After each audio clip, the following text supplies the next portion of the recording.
From the Sheraton Hotel in downtown Phoenix, Mayor Greg Stanton delivers his State of the City address for 2016.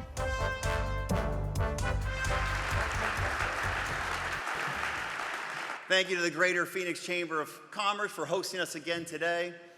I am so incredibly proud to support you and our Chamber friends and allies as we work to rebuild the Phoenix economy. And to Mexico's Consul General, Roberto Rodriguez Hernandez, and our Canada's General Consul, James Villeneuve, thank you both for being here today. You are serving as such incredible partners for our entire region. Let's give a big round of applause to our international partners.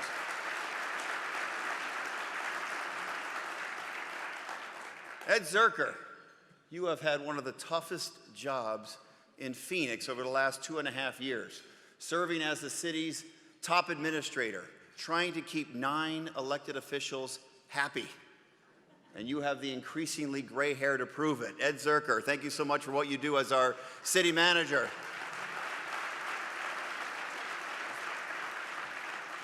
And we are blessed to have 2 public safety chiefs with Phoenix roots who have risen through the ranks in our respective departments. Chief Kara Kalkbrenner, an outstanding leader of the Phoenix Fire Department, and Chief Joe Yonner, who does such an excellent job, both of them, of running 2 of the finest public safety departments in America. Thank you, Chief Kalkbrenner. Thank you, Chief Yonner, for all you do to keep us safe.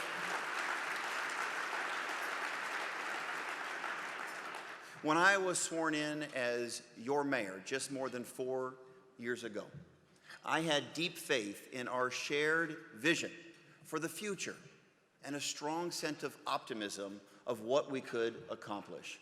What I did not fully appreciate is that by working together towards a common purpose, we could go so far, so fast. And in so many ways, we had no choice. We were fighting for our economic survival. In the aftermath of the Great Recession, state leaders were too slow to respond, even moved us in the wrong direction, making deep and dangerous education cuts and growing increasingly hostile to our largest trading partner. Rather than investing in the future, they doubled down on a failed economic model of the past. Where others faltered, Phoenix chose to lead. The City Council turned the traditional role of a city on its head, taking on new responsibilities and charting the right course for our local economy. We're making the investments we need to transform our economy into one rooted in innovation and fueled by exports. And more importantly, we're building an economy that includes everyone and a real opportunity for everyone. Here's how we did it. On day 1, we began working to repair our relationship with Mexico and to create new jobs on both sides of the border. In partnership with the city of Tucson, we began the push for the Arizona Trade Office in Mexico City. We teamed up with the Phoenix and Arizona Chambers of Commerce and the Consul General to conduct more than a dozen trade missions to Mexico over the last 4 years. And late last year, 6 mayors traveled south to sign an agreement with Mexico City to promote 2-way trade and student exchanges. And on that same mission, the CEOs of the Arizona Business Association and the Arizona Technology Council signed an agreement with Startup Mexico on mutual soft landing programs in both markets. And after years of working to make it happen, ProMexico has finally opened an office in Phoenix, Arizona, something that we are very, very proud of. Thank you, Consul General and the government of Mexico. We are turning the page in our relationship with Mexico in a very positive way, and to grow trade beyond Mexico to Canada and elsewhere. Phoenix has teamed up with GPEC and JP Morgan Chase and the Arizona Small Business Association and so many others to craft a comprehensive regional export plan. And we're doing something that no other city in the state has done, giving local small businesses the tools they need to export on a global scale. We're sending our local business leaders to export boot camp to learn how to expand and reach across international borders. And at the same time, we create new trade opportunities. We're focused on creating new jobs rooted in innovation. On the downtown biomedical campus, a direct investment from the city helped make the St. Joseph's Hospital, University of Arizona Cancer Center a reality. We entered into a public-private partnership with ASU and the medical research firm NantWorks that secures at least $75 million of new investment, and the construction of a 200,000 square foot facility that will anchor 7 acres of new development on our biomedical campus. And through the Phoenix Forward Initiative, a partnership with the Greater Phoenix Chamber, we've launched a strategic effort to increase capital investment in our region. We're working together to retain jobs, to help our local companies grow so that they can create new jobs in advanced industries such as bioscience and healthcare. We've championed entrepreneurs. We've fostered an innovative ecosystem that is driving and attracting new startup activity. In the last year alone, great companies like FacilitySource, Uber, Gainsight, Galvanize, all have announced major expansions in Midtown or downtown Phoenix. So did Double Dutch, a true Silicon Valley success story, which will hire dozens of new employees here in Phoenix by the end of the year. And when I talked to the company's CEO about why he chose Phoenix, he said it was an easy decision. Our huge talent pool from ASU, quick and easy access to Sky Harbor Airport and light rail, and our emerging and collaborative startup scene here in Phoenix, all will help his company succeed. That is music to a mayor's ears. You see, we all knew that the wise investments we made would pay off in the long run. What we could not have predicted is that the short-term results would be so robust. Look at the numbers. Since 2012, Phoenix region has doubled exports to Mexico, and exports to Mexico support more than 90,000 jobs throughout the state of Arizona. In the last 5 years, there's been more than $4 billion of investment in our city's central core. Midtown's commercial vacancy rate has dropped nearly 50% in just the last 2 years. By 2025, the downtown biomedical campus will produce an economic impact of more than $3 billion every year, and that figure could go even higher. This year, we have created 8,000 quality jobs in Phoenix. Not over the last year, this year, just in the first few months of 2016. That excludes construction, retail, and restaurant jobs, although we don't mind those either. The new jobs have a median income 25% higher than the jobs we saw just 2 years ago that we were bringing to our region. Phoenix attracted 2 new corporate headquarters just over the last 4 months. And we're diversifying our economy with 12,000 tech jobs in just the last 3 years. Our unemployment rate has dropped from 8% when I first became mayor to 4.6% today, the lowest it has been in 8 years. These numbers, please, these numbers speak for themselves. We're headed in the right direction, but my task today is to report to you on the state of our city. So here it is. Not even a decade ago, the Great Recession shook us to our knees. Phoenix has emerged stronger and more resilient than ever before, with an economy that is breaking from the chains of the boom then bust cycle. Today, our city is stronger than ever before. And through wise investments and by working together, not only have we made our city strong, but we are making our state stronger. Phoenix is leading the way on Arizona's economic recovery. And we are leading the way because at the city level, those we serve demand that we get things done. And when we don't, we are held to account by the small business owners we work with every day, by the people who see us in the grocery store, at our kids' soccer games, at our neighborhood meetings, and by friends we went to school with, those we grew up with. When the people who know us expect us to deliver, gridlock and partisan politics are not acceptable reasons for failure. That's true everywhere, not just in Phoenix. You see, cities throughout Arizona are making meaningful differences in the lives of their residents. And I'm so happy that so many fellow mayors are here with me today. I love working with my fellow mayors across the state of Arizona because I know how hard they work to get things done for the people of their city. Just a few examples. A conservative mayor in Mesa is showing how transit can spur new development and revitalize its downtown through adaptive reuse. Tempe's doing the same thing. Surprise and Flagstaff launched incubators that are helping startups and entrepreneurs thrive. And along with Phoenix, the cities of Tucson, Tempe, Sedona, and Flagstaff have all adopted human rights laws to protect LGBT community and those with disabilities from discrimination. Great things are happening in our cities. Despite that, maybe even because of that, the state legislature continues to wage war on cities.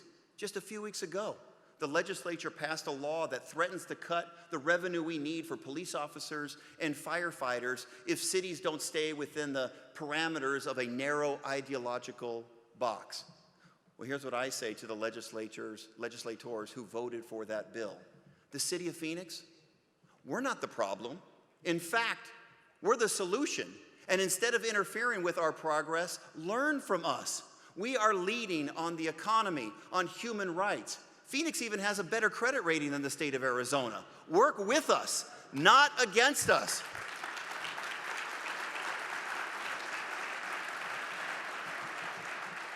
And I, for one, will not be moved. I will continue to do everything I can to build on our momentum and create an economy and a future worthy of our people and worthy of our kids. Phoenix will continue to lead on innovation and trade, on doing right by our veterans, on doing our part to fight climate change, on protecting our water supply, on education, public safety, and so much more. One more way we will lead, in addition to all the things I just mentioned, is by continuing to build a great downtown Phoenix. The rest of the valley is discovering the one-of-a-kind vibrancy created by our artists, our musicians, our restaurateurs, and the activity brought upon by our smart investments in the arena and ASU downtown, light rail, and cityscape is only accelerating. More people are choosing to live in the heart of our city. You know that, but what you may not know is that at this very moment, there are more than 3,500 residential units under construction or in the pipeline. The number of people who live downtown is on track to double. Downtown's economic renaissance is spurring so many exciting projects. Places like the Derby, a 19-story tower of micro apartments with remarkable residential density. The American Planning Association named our prized Roosevelt Row as one of the great places in all of America.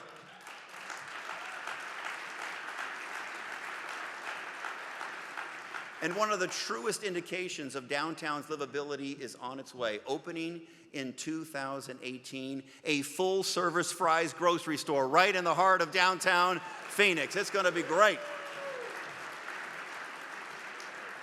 At the same time people are moving in, entrepreneurs and innovators are opening up shop, bringing even more life to downtown and to our historic warehouse district. We're hungry for even more companies to follow the lead of Uber and Double Dutch and so many more, to expand their operations and create new jobs here in the heart of our city. To help achieve that, I'm proposing that we designate a new innovation district. It's the best way to lift the area in our core with the most potential and to move us forward with laser-focused economic development strategy. Innovation districts, they're emerging all over the world in leading metropolitan areas, where research facilities, education institutions, close-knit networks of entrepreneurs can work together and multiply commercialization. In downtown Phoenix and the warehouse district, the right assets are already in place. The biomedical campus, ASU downtown, and access to light rail, buses, and bike share. These factors attract and create even more innovators to the heart of our city. So we will launch a collaborative effort to define and shape the innovation district and create a long-term unified plan for its future. There is something special going on in the heart of our city right now, and the innovation district will help us take it to a whole new level. Our Greater Phoenix entrepreneurial community, Yes PHX, has stepped up, organizing the largest code day in the country, participating in the International Smart City App Hack, and running Phoenix Startup Week. And I'm excited to announce a new collaboration with DC-based US Ignite and Cox Communications. Phoenix will add another achievement to our entrepreneurial report card. We've been selected as a smart gigabit community. This is a wonderful public-private partnership supported by the National Science Foundation and the White House, and it's going to give Phoenix app developers exciting new tools to enhance the lives of our residents. And to support and accelerate downtown's entrepreneurial activity, we're partnering with the University of Arizona and President Ann Weaver Hart to launch an incubator on the biomedical campus in the heart of our city. U of A's Eller College of Management, with one of the top-ranked entrepreneurship programs in the country, will bring experience and know-how to scale companies in the healthcare, medical device, and bio startup industries. Great things are happening in downtown Phoenix, and I couldn't be more excited. Please.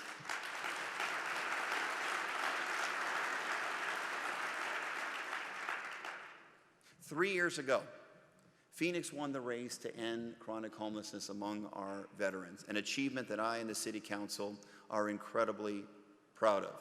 But our work to do right by our veterans doesn't end with housing.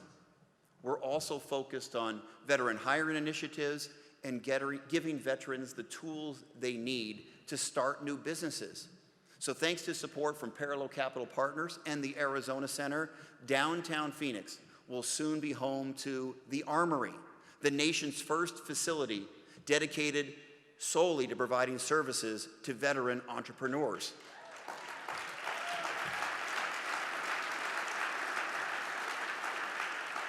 The Armory will house Bunker Labs Arizona and will deliver services to more than 130 veteran startups each year once it opens. And we're working closely with the Armory to make it the headquarters of Patriot Boot Camp, an incredible program presented by Techstars that we want to make Phoenix the home of permanently. I want to send a message to veterans looking to launch or scale their businesses. Phoenix has your back. We are going to be the center of veteranpreneurship around the country, around the United States of America, right here in Phoenix, Arizona.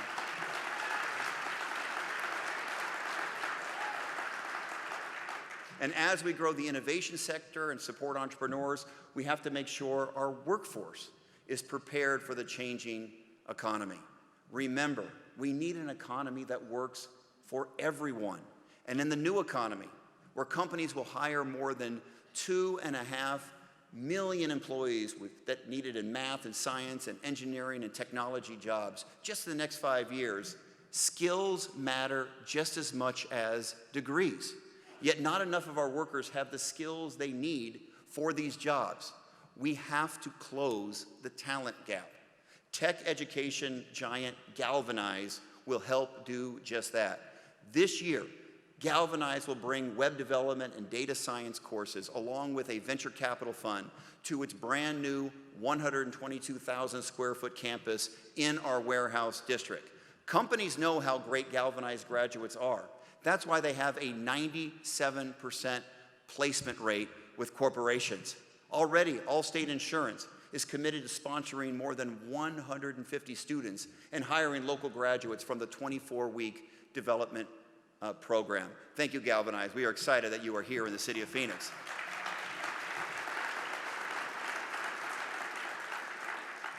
We're also modernizing job training for middle-skilled workers, and nobody is making a more forceful impact than ASU President Dr. Michael Crow.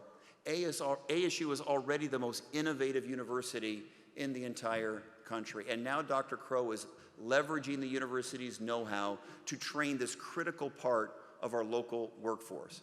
Through a great partnership with the City of Phoenix, ASU, LinkedIn, and the Markle Foundation, we have launched the Skillful Initiative to train workers for tech-focused or advanced manufacturing jobs and match them with employers. ASU and Phoenix know that in today's economy, we have to think anew to stay competitive. And we're going to continue to work with the public and private sectors to make sure that our workforce, our local workforce, reaches its full potential. Reaching our potential means that we lift everyone. That includes the alarmingly high number of 16 to 24-year-olds who neither work nor go to school. Re-engaging these disconnected youth is a huge opportunity for us. We just need to give them the opportunity. And our community got together and we are doing something about it. Elected officials, educators, nonprofits, community and faith-based organizations, as well as the business community. We teamed up with Starbucks CEO Howard Schultz, who is leading the charge across the nation. As part of the 100,000 Opportunities Initiative, we joined forces with ASU and Maricopa County to host a spectacular job fair and forum in downtown Phoenix. It brought together 2,000 young people who wanted to better themselves by learning job skills and then getting a job. I spent hours talking to these young people about their hopes, their dreams, the obstacles that they are trying to overcome. If you heard what I heard and you didn't have a tear in your eye, then you have no heart in your chest. These kids were an inspiration and a reminder of why here in Phoenix, we refuse to leave anyone behind. 500 young people walked out of that convention center that day with a job offer. And through that effort and so many more, we have slowed the rate of disconnected youth in our community. Phoenix is no longer in the top 10, but our work continues. On the South Mountain Community College campus, we recently broke ground on the new Hope Academy, a college and career readiness center that will focus on giving opportunity youth, get them on the path to success. And I want to thank my friend, Maricopa County Superintendent Don Covey, the Phoenix IDA, and Maricopa Community Colleges for stepping up and making this great school, Hope Academy, possible. Thank you, Don Covey, and the entire team. It's going to be awesome. We know that every young person is capable of success. And for the same reason we've targeted opportunity youth, we have risen to President Obama's challenge on My Brother's Keeper. We have built here locally one of the strongest coalitions in the country to mentor young men of color in our community. And I want to thank my friend, Councilman Laura Pastor, who is leading the way on our city council to lift opportunity youth and to build a strong MBK initiative. Thank you for your leadership, Councilman Laura Pastor. Excellent.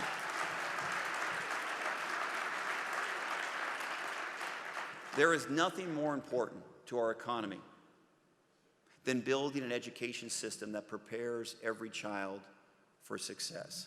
And I, as mayor, will work with anyone and advance any plan that advances that cause. That's why I'm supporting Proposition 123. It's not perfect, but it settles a long legal battle by finally putting resources that voters approved 3 years ago back into our public schools. Our kids need it. Today, Arizona ranks near dead last in per pupil spending. Proposition 123 is the first step to fixing that. And I'm glad that Greater Phoenix leadership knows that when 123 is passed, we have to focus on 456. What's next? Mayor Neil Giuliano has been working with local leaders to craft a way forward, and we desperately need the business community to be an even stronger voice and be an advocate for quality education in our state, particularly because Proposition 301 sunsets just right around the corner. Arizona is near dead last in per pupil funding. That has to change if we're going to move our economy forward.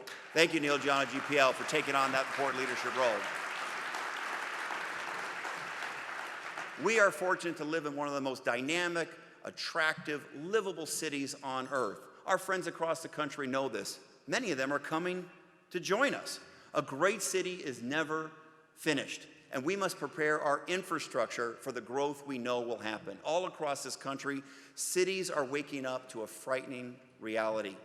Their roads, their bridges, their transit system are aging, and in some cases, disintegrating. And state legislatures have raided highway repair funds to pay their bills. On this stage last year, I asked the people of Phoenix to confront this new reality head on and take control of our future, to make investments in ourselves. And that's exactly what you did. you passed Proposition 104, which will bring light rail to more neighborhoods that need it, expand bus and dial-a-ride service, and resurface hundreds and hundreds of miles of road across the city of Phoenix. Proposition 104 is a great thing for our city. We couldn't have done it without the great leadership of Vice Mayor Kate Gallego, who chaired the Yes campaign. Thank you, Kate Gallego, wherever you are. Your leadership made a huge difference. Proposition 104 will help working families get to work and help more students get to the classroom. It will support Grand Canyon University's incredible growth in West Phoenix. It will help us soon build a new light rail stop near Ability 360, the largest and most important center of empowerment for people living with disabilities in the southwestern United States. Prop 104 accelerated light rail expansion to South Phoenix by more than a decade, and you better believe that we will break ground on that line before this mayor leaves office. I can't wait till we break ground on the South Phoenix light rail. Please, it deserves a round of applause. We are building a transportation infrastructure for the future, and it is serving us well. And we're also preparing for the future when it comes to water and sustainability. Climate change is real. It's happening. It's impacting our state. And while others debate, Phoenix is working to become one of the most climate resilient cities in the world. Protecting our long-term water supply is essential to that goal, but we have to be smart. We can't think about water as a zero-sum game, where Phoenix can only succeed if our neighbors somehow fail. We can only succeed if we work together. That is why early this year, I convened the Western Mayors Water Summit in Washington, D.C. I was joined by Mesa Mayor John Giles and the mayors of Los Angeles and San Francisco and many other Western mayors, and national leaders are taking notice. Phoenix recently took center stage at the first ever White House Water Summit, where the administration highlighted our national best practice, our unprecedented partnership with Tucson water providers to store and share Colorado River water during times of shortage. And nobody on our council has been a stronger leader on water issues than Councilwoman Thelda Williams. Thelda, thank you so much. You make Phoenix stronger because of your leadership on water. Protecting our water supply is just one of the many ways we are shaping a more sustainable future. Just a few years ago, critics called Phoenix one of the least sustainable cities on planet Earth. Not anymore. We've created one of the best comeback stories in the world. Look at what we have accomplished together to protect our environment. Through smart investments and public-private partnerships, we've become a leading municipality for solar energy, producing 25 megawatts of solar energy through city-sponsored projects. We're home to the largest fleet of municipal alternative fuel vehicles in the entire country, and we are on track to convert all 90,000 city streetlights to LED, which will cut energy costs and pollution by more than half. And just last week, our city council adopted an aggressive long-term climate change strategy to make Phoenix zero waste and completely carbon neutral.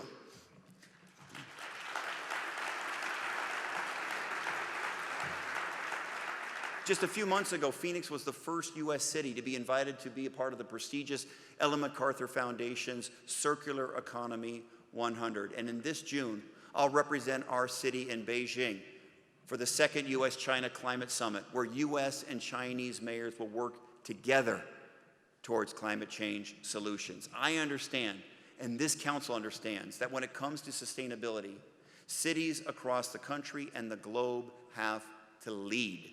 Our economic future, and even maintaining our excellent credit rating, will depend on our resiliency planning when it comes to climate change. Phoenix can become one of the most sustainable climate resilient cities in the world, but that will only be meaningful if we keep our neighborhoods safe. For too long, the Phoenix Police Department has had to do more with less. We've been fortunate to maintain our excellent level of service that our residents rightfully demand. That has always defined Phoenix PD. But our officers have provided extraordinary service with fewer officers, and that has to change. When I first became mayor, we were not adding officers to our force. Thanks to responsible budgeting, we are now well into our plan to add almost 300 300 new officers by the end of this year. And I want to say a big thank you to Councilman Daniel Valenzuela. He's been leading the way to secure essential COPS grants to make this happen. Thank you, Daniel, a first responder himself, for your commitment to our first responders. Thank you, Daniel. As our Phoenix Police Department grows, we're also enhancing training and adding officers with expertise in community relations and mental health crisis intervention. The safety of our officers is paramount, and so is the safety of the community that they are sworn to protect. That's critical to building our community's trust. That's what we're known for in Phoenix. I'm proud that the United States Department of Justice recently named Phoenix one of 6 cities in the country, setting a great example in police-community relations. And we're now doubling the number of body cameras of officers from 150 to 300. But that's not enough. Body cameras help keep officers and the public safe. And I support the plan to make it a priority to have body cameras on every patrol officer in the city of Phoenix. Cameras are not a panacea, but ASU researchers show that they work. We need body cameras on every officer in the city of Phoenix.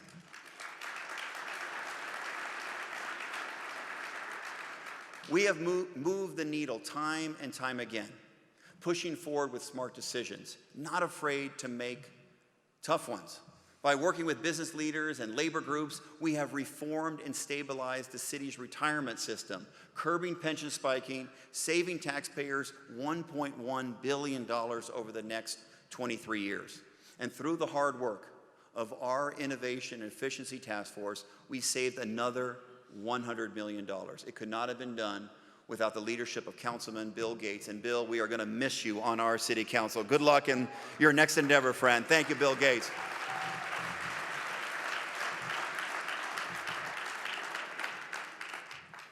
During the period of economic recovery, our city kept tax burdens as low as possible, declining to float the property tax rate like Maricopa County or some other Valley cities.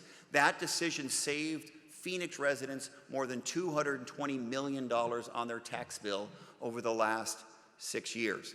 We were only able to do that because our city employees and the sacrifices that they have been willing to make for the people that they serve.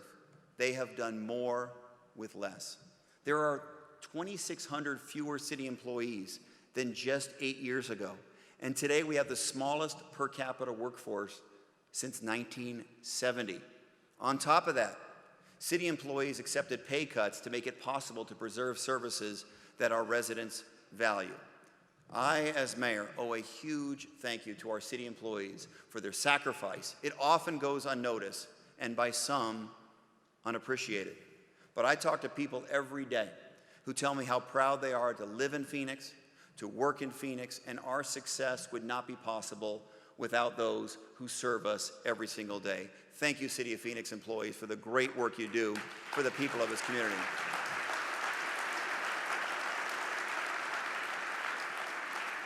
And it's time that we make good on the promise you were made when you accepted those pay cuts, that when the economy improves, you'd get it back. Yes, we still have tough budget choices ahead, but it is high time that the City Council works towards restoring your pay. It is the right thing to do.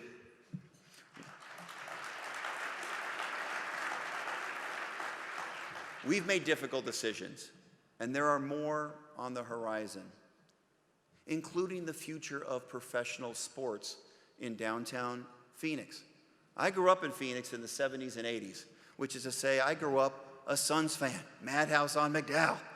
And throughout the years, the franchise has been a great partner with the city, working to revitalize our downtown. The team has told me that in the near future, they will begin to look for a new home. It's essential that we keep our team in downtown Phoenix. Just like the current arena, it will take a public-private partnership. And the obligation to act responsibly with those public dollars is something that I take very seriously. So moving forward, we must act with two governing principles. First, a new arena must not only keep the activities we have in place, but bring new events, new people to downtown. With that principle in mind, I, as mayor, will do everything I can to pursue a course that makes a new facility home to the Suns, the Mercury, and the Coyotes.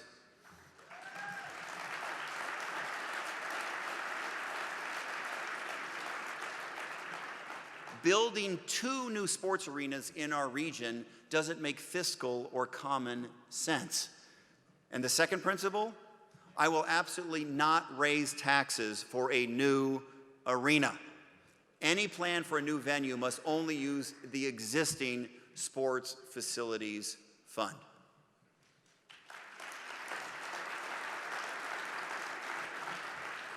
Time and time again, we have been met with unprecedented challenges in our city on growing the economy, on protecting our water supply in the midst of climate change, on shaping a more sustainable future. Each time, this city and this city council has risen to the occasion, and we will continue to lead Arizona's economic recovery. We're going to keep pushing forward to build a city that is brighter for our children and their children, a city with real opportunity for everyone, one that welcomes and lifts all of our people, and we're gonna do it together. Look, in Phoenix, we don't have a second to waste. So let's roll up our sleeves and let's get right to work. Thank you, everyone, for being our partner in the city of Phoenix. Thank you, Greater Phoenix Chamber of Commerce. Let's get to work in our city.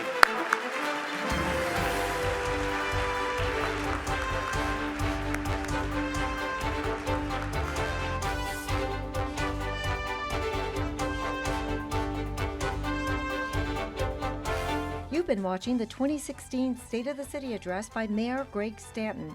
This annual event informs the public about successes and plans for Phoenix's future.